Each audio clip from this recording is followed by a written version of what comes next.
Welcome to the Rim Break Rodeo. We hope this video helps. You begin by enabling the on-screen home feature so you can interact immediately.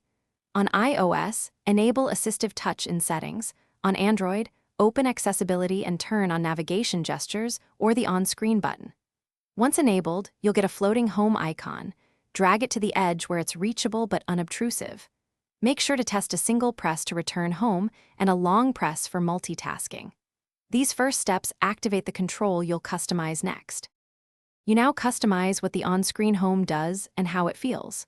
Go into the Features settings and assign single tap to Home, double tap to recent apps, and long press to Siri or Assistant, for example. Once tied to Actions, adjust the icon size and opacity so it's visible but not distracting.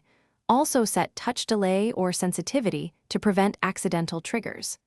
By shaping behavior here, you reduce interruptions and make navigation faster and more reliable across apps. You finish by practicing and learning quick fixes so the system stays useful.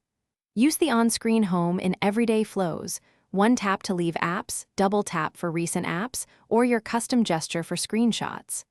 If the icon becomes unresponsive, restart the device and toggle the feature off and back on. Make sure your OS is up to date. If problems persist, reset the Assistive Touch or navigation settings. Remember to note your custom mappings so you can restore them afterward. Thanks for watching. Consider subscribing if we helped you.